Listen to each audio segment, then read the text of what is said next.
아침의 매일 경제 시작하겠습니다. 저는 이상훈입니다. 중국 주요 도시에서 반시진핑 시위가 벌어지고 있습니다. 볼 수 없었던 현상이죠. 1인 독주 중인 시진핑 주석 그리고 백지를 든 성난 국민들. 이번에는요. 민심이 과연 권력을 이길지 또 어떤 파장을 낳을지 지금 전 세계가 주목하고 있습니다. 뭔가 심상치 않다는 얘기가 계속 들리고 있습니다. 자, 오늘도 일면 기사부터 바로 출발합니다. 먼저 매일경제 소개해드리죠. 자, 오늘도 화물연대 파업 관련된 내용인데요. 어제 일단 대화, 정부와 화물연대 측의 만남이 있었죠. 그러나 성과는 없습니다. 결렬됐습니다. 협상 결렬 이렇게 돼 있고요. 업무 명령 칼 뺀다. 오늘 정부가 예고를 한 상태입니다. 좀 더 보죠. 정부는요, 오늘 국무회의에서 결정을 하는데요. 레미콘 운송차 우선 발동할 것으로 보인다. 유력하다. 이런 얘기가 있습니다. 이런 가운데 산업계 피해는 갈수록 눈덩이로 커지고 있고요. 위기 경보 심각으로 최고 단계까지 올렸다. 이런 내용입니다. 다음 조선일보 보시죠.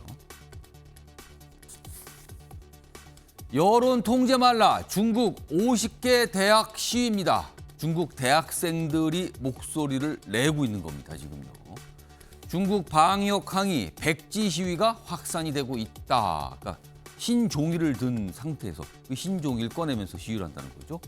이동 자유 보장 그리고 데이터 공개 등을 요구하고 있는데요. 베이징 대 학생들 5개항 요구. 자, 베이징 대 학생들.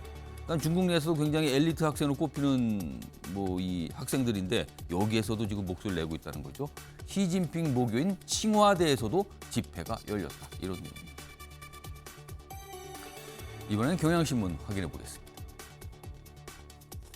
자, 이쪽 끝에 있습니다. 지금 국회 상황이죠. 국정조사 그리고 이상민 장관 얘기 연일 나오고 있습니다. 자, 민주당 이상민 행안부 장관 해임안 내일 발의하겠다. 그러니까 뭔가 시한을 설정했는데 윤석열 대통령이 받아주지 않았다. 지금 그겁니다. 그리고 국민의힘 그러자 이태원 참사 국정조사 거부 이거 검토할 수 있다. 이렇게 나오고 있는 겁니다.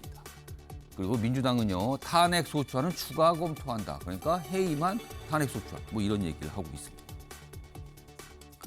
마지막으로 한국일보 보시죠. 아래쪽에 있습니다. 축구 얘기군요. 어제 밤늦게까지 많이들 보셨을 거예요. 조규성 멀티골 그렇습니다. 헤더로 2골입니다. 그러나 아깝다. 한국입니다. 자, 벤투어 전반전에 가나에게 2골 먼저 내줬죠. 많은 분들 한탄하셨어요. 이게 뭔가. 그러나 우리 따라갔습니다. 조규성 후반에 연속해서 짧은 시간에 2골 헤더로 넣습니다. 그러나 또 한 골 우리가 당했죠. 그래서 결국에는 2대3으로 석패했다. 토요일에요. 포르투갈전이 있습니다. 여기는요. 일단 갈 거 없습니다. 무조건 이겨야 하는 겁니다. 그것도요. 아주 많이 이겨야 우리가 가능성이 생깁니다. 아깝습니다. 정말. 다시 봐도 아깝네요. 자, 지금까지 일명기사 짚어봤고요. 오늘도 다양한 분야의 뉴스 준비되어 있고요. 그 뉴스의 의미 깊숙하게 짚어주시기 위해 4분 자리하셨습니다. 한 분씩 소개해드리겠습니다. 자, 오늘도 여야에서 2분 국회의원 자리하셨는데요. 한 분씩 소개해드리죠. 우선 가장 첫 자리에 앉아 계십니다. 윤두현 국민의힘 국회의원 나와 계십니다. 그리고 그 옆에는요. 박상혁 더불어민주당 국회의원 자리하고 계십니다. 자, 그리고 세 번째 자리에는 윤희석 전 국민의힘 대변인 나와 계시고요. 마지막으로 신정현 전 민주당 정책위원회 부의장 자리하고 계십니다. 자, 네 분 안녕하세요.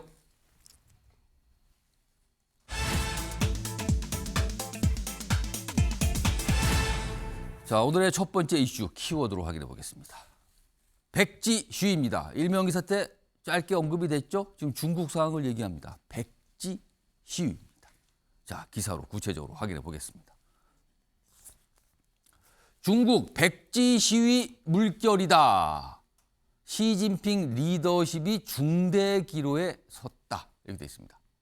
자, 여기 그 백지 시위. 그럼 왜 하필 시위를 하는데 왜 흰 종이를 들고 나올까? 여기 좀 설명이 돼 있군요. 검열 항의의 상징이다. 백지. 아무것도 쓰여지지 않는 거죠. 그러니까 이게 뭔가 검열. 그런 상징적 의미가 되겠네요. 검열 통해서 아무것도 인쇄가 안 됐다. 이런 뜻도 담겨 있거든요. 이에 더해서요. 이게 방역과 관련된 시위거든요. 방역하면 방역복. 하얀색이지 않습니까? 그걸 상징한다는 뜻도 있다고 합니다. 그래서 백지 시위라고 하죠. 여기 보시면요. 이 작은 제목 좀 더 보겠습니다. 시진핑 권위에 지금 정면으로 도전하는 겁니다. 지금 중국에서 최근 내 이런 일 없었어요. 그리고 SNS에서 시위 간접 동참이 확산되고 있습니다. 자,天安문 사태, 뭐 우리는 천안문 사태라고 하죠. 그 이후에 최대 정치적 위기가 아니냐 이렇게 돼 있습니다.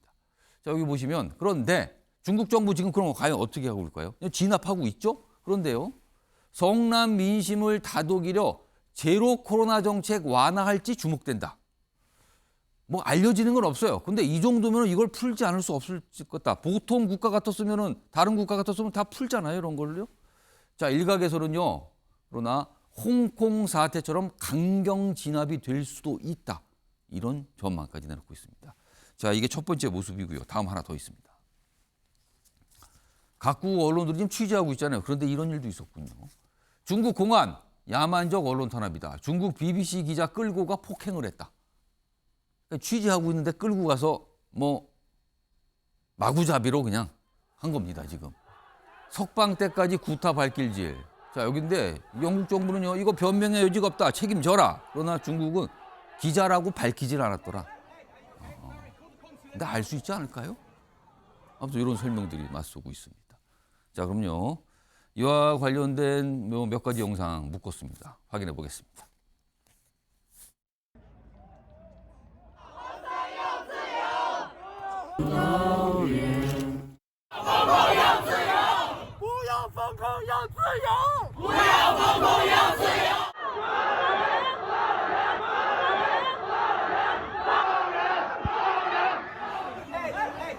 Barry, call the consulate now. 事发时，当地执法人员对现场人员进行劝离，在相关人员拒不配合的情况下， Testen in mehreren großen chinesischen Städten natürlich zur Kenntnis genommen, auch Bericht über teilweise gewaltsames Vorgehen der Sicherheitskräfte gegen die Demonstranten vor Ort. 이와 비슷한 일세마다 항상 나오는 거 있죠? 중국에서는요, 서방 국가가 뭔가 자꾸 부추기려 한다. 그리고요, 지금 뭐 보도에 따르면은 시위 확산되지 않고 있다가 중국 당국의 공식 입장이라고 합니다. 근데 이제 확산되는 것처럼 보이잖아요. 도시가 늘어나고 있습니다, 지금. 자, 이 얘기 좀 해보겠습니다. 윤석 전 대변인. 일단 표면적으로 나오는 거는 지나친 방역에 대한 불만. 그리고 최근에 어떤 화재 사건이 발생했는데 방역 때문에 희생자가 많이 늘었다. 뭐 이런 얘기가 나오거든요. 자, 그런데 지금 상황을 보면 단순히 코로나19에 대한 방역만은 아닌 것 같다는 분석도 나오거든요. 이거 원인을 어디 있다고 봐야 됩니까? 예, 시점을 잘 봐야 될 것 같습니다. 한 5주 전에 시진핑 주석이 3연임, 세 번째 임기를 시작하지 않았습니까? 근데 중국은 전통적으로 한 3, 40년 동안 두 번만 하도록, 그러니까 10년 하도록 돼 있었는데 이 원칙이 깨지면서 시진핑 주석이 이제 세 번째 임기를 시작해서 뭐 영구집권하는 거 아니냐 이런 얘기까지 있는데 이런 상황에서 중국이라는 곳이 정치 체제상 거기에 대해서 뭐 저항할 수 있는 야당이 있는 것도 아니고 그냥 넘어갔단 말이죠. 그런데 중국 국민, 중국에 계신 분들, 중국인들의 의식 수준은 정치 의식 수준은 정치 체제와는 달리 경제 발전과 함께 상당히 높다는 거죠. 정보가 개방이 돼 있고 하기 때문에 다른 나라 어떻게 사는지 다 안다는 말이죠. 그렇죠. 그럼 내재적인 불만이 있었고 인권 문제도 있고요. 언론 탄압하고 SNS 막고 이런 것에 대해서 갖고 있었던 여러 가지 불만들이 코로나 방역, 이 강한 이 방역으로 인한 생활의 불편함을 통해서 이 폭발한 것이 아닌가 저는 그렇게 생각합니다. 그렇다면은 코로나 방역 조치를 중국 당국이 이런 걸 좀 의식해서 푼다고 해도 완화한다고 해도 쉽사리 그치지 않을 수도 있다. 뭐 이런 얘기가 될 수 있겠네요, 지금 상황에서는요. 네, 그렇습니다. 중국 정부는 뭐 한 30몇 년 됐죠. 89년에 그天安문 사태 그때도 처음에는 온건한 입장을 취하다가 갑자기 강경 진압하면서 엄청난 유혈 사태가 있었습니다. 거의 하룻밤 만에 진압을 그렇습니다. 시켰죠? 갑자기 변했던 그런 상황이 있었고 그때 판단이 그거죠. 그냥 두면 안 된다는 거. 성공의 경험을 갖고 있습니다. 중국 공산당은. 그래서 이번에도 글쎄요. 홍콩 사태처럼 좀 포괄적으로 진압을 할 거라는 예상에 저는 더 힘을 싣습니다. 관련 기사가 있는데 좀 전망을 내는 거죠. 뭐 이전 전문가들의 시각입니다. 다음 기사 보겠습니다. 자, 전문가들. 그러니까 중국에 대해서 이제 지켜보고 있는 분들 얘기인데요. 중국天安문 이후 최대 정치적 위기를 맞을 수도 있다. 전문가 얘기 들리긴 한데 어떻게 보면 당연한 것 같기도 하고요, 지금. 그렇죠. 위기잖아요. 뭐. 근데 궁금한 거는 그 이유란 말이에요. 이 위기 이유가 어떻게 되냐는 거죠. 좀 더 보겠습니다. 시진핑 1인 지배 체제가 시험대에 올랐다.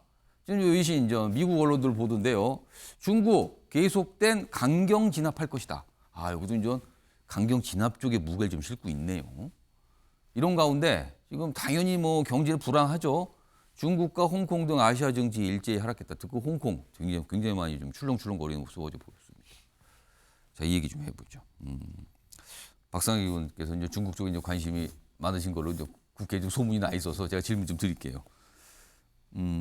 이번에는 80년대 말天安문 사태 때와는 좀 다른 양상으로 갈까? 그러니까 홍콩처럼 진압이 되는 게 아니라 조금 더 뭔가 민주화 쪽 방향, 물꼬를 트는 어떤 그런 흐름이 생길까? 이겁니다, 지금요.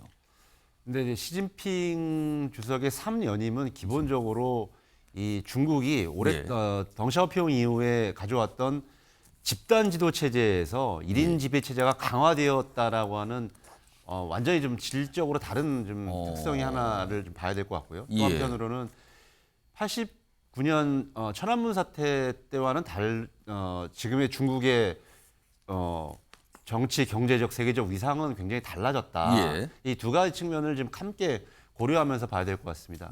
저는 현상적으로 지금 문제가 되었던 방역 정책은 완화될 가능성이 좀 있다고 봅니다. 뭐 워낙 지금 중국의 젊은 사람들, 많은 중국의 국민들도 예를 들어서 지금 월드컵 중계를 보면서 자유롭게 응원하고 마스크 없이 그렇죠. 이런 걸 보면서 굉장히 좀 영향을 받을 겁니다. 왜 저들과 우린 다른가? 왜 같은 코로나19인데 왜 저기는 마스크를 안 쓰고 우리는 마스크를 써야 되는가? 그것도 전 세계적으로 그런 모습을 보면서 굉장히 그리고 지금 저희들이 알고 경험하는 것과 다르게 굉장히 이 코로나에 대한 방역 정책이 굉장히 강경하다고 알고 있기 때문에 그런 심정적인 어떤 이질감이라고 해야 되나? 이 반발의 강도는 굉장히 좀 클 것으로 생각되기 때문에 현상적으로는 좀 완화될 수가 있는데 저는 핵심은 그거죠. 만약에 중국 당국이 이런 시위들이 중국 체제를 위협하는 어떤 반정부적인 요소, 선거제도 개혁이라든지 다당제라든지 이런 것을 들고 나오게 되면 중국 정부는 이거는 단순한 어떤 방역 문제의 차원이 아니라 체제에 대한 근본 도전으로 보기 때문에 강경책으로 갈 가능성도 있다. 그리고 그런 데에 대해서 외국 정부가 조금 개입하거나 영향력을 행사하기에는 중국의 영향력이 커져 있기 때문에 그런데도 상당 한계가 있다는 것을 우리가 좀 더 개방되었던 홍콩에 의해서도 본 적이 있거든요. 그래서 그런 점들이 앞으로 우리가 좀 살펴봐야 될 여러 가지 양상들이지 않을까 싶습니다. 지금 나오는 목소리 보면 반 시진핑, 반 공산당. 이거는 체제와 관련된 어떤 반대 목소리거든요. 그럼 자칫 중국 내에서 또 유혈 진압 이런 가능성을 걱정해야 되는 건가요? 그러니까 중국은 굉장히 크기 때문에 기본적으로 그런 목소리들이 어느 정도로 있는 것인지 지금 보도가 나오고 있는 것이 굉장히 제한적이기 때문에 그런 점들을 좀 잘 살펴봐야 되겠습니다. 그런 것이 아주 일부의 목소리냐 아니면 그게 대다수의 국민들까지 좀 전파되고 시위하고 있는 분들에게 전파가 되고 있는지는 조금 그런 부분들은 좀 세밀한 좀 정보 판단이 좀 있어야 될 것 같습니다. 그런데 아까도 말씀드렸던 것처럼 그게 선거제도 아니면은 시진핑 주석에 대한 반대 이런 걸로 가게 된다면 굉장히 중국 정부는 천안문 사태와 비슷하게 양상 그리고 홍콩에서 보았던 것처럼 그렇게 갈 것으로 좀 전망이 됩니다. 그러니까 사실 중국이 권위주의 체제가 더 강화된 상황이잖아요. 그런데 만약에 시진핑 주석의 3년인 반대라는 주장들이 시위에 강하게 나온다면 그러면은 시위하는 국민들과 중국 당국이 굉장히 심각해진 상황으로 가겠죠. 그래서 지금 많은 전 세계가 지켜보면서도 또 걱정을 하는 겁니다. 워낙 규모가 큰 나라인데 이런 일이 좀 있는 거거든요, 지금요. 자, 매일 뉴스가 좀 나오고 있어서요. 좀 지켜보도록 하겠습니다. 사실 각국이 뭐라고 얘기는 하면서도 조심스럽기도 합니다, 지금 이 상황에 대해서는.